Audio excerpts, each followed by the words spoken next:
Pemirsa, di Payakumbuh, Sumatera Barat, hendak menipu warga, seorang pria ditangkap. Modus pelaku mengajukan pengadaan barang kepada korbannya dengan mengaku sebagai perwira TNI.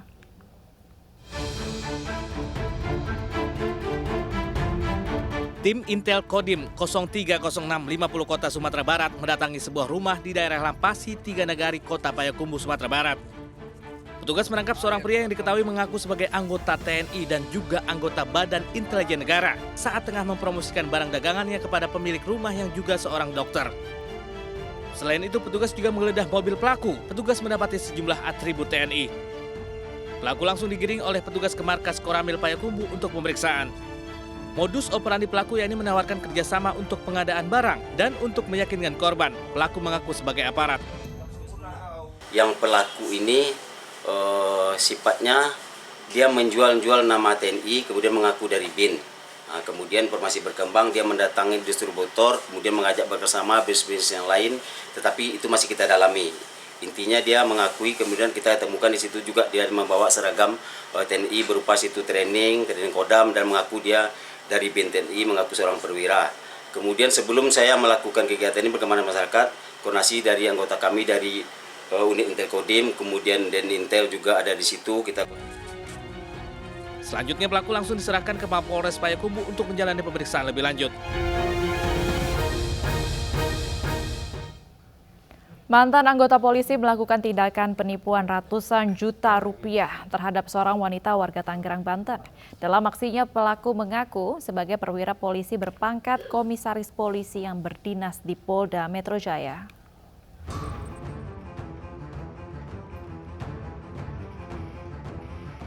Unit Reskrim Polsek Tangerang, Banten menangkap mantan anggota polisi di sebuah apartemen kawasan Bintaro, Tangerang Selatan. Pria 34 tahun ini dilaporkan seorang perempuan warga Teluk Naga, Tangerang karena membawa kabur uang miliknya senilai 125 juta rupiah.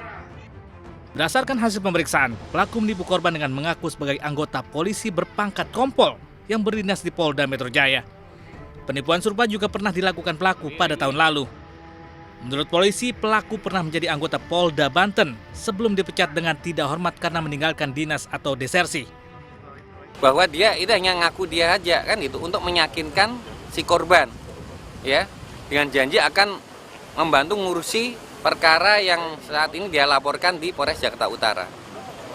Kemudian setelah dapat informasi tersebut kita cek tadi, sebagaimana kita cek ternyata enggak, akhirnya kita amankan pelaku, di mana korban waktu itu sudah keluar hampir 125 juta ya. Tersangka menjalani pemeriksaan di Mapolsek Tangerang untuk dilakukan penyidikan lebih lanjut. Pemirsa, polisi menetapkan seorang wanita sebagai tersangka penipuan investasi bodong dan pinjaman online mahasiswa Institut Pertanian Bogor. Tersangka kini ditahan polisi dan terancam hukuman 4 tahun penjara. Informasi ini sekaligus menutup program Realita pada hari ini. Saya Baby Kristami, pamit undur diri. Terima kasih dan sampai jumpa.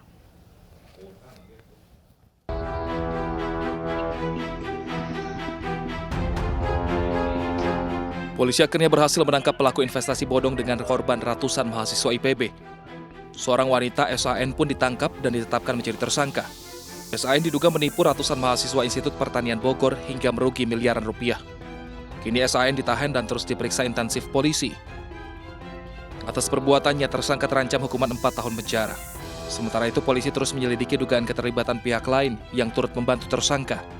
Pelaku juga mengiming-imingi keuntungan sebesar 10-15% atas setiap transaksi yang dilakukan oleh para korban melalui toko online tersebut.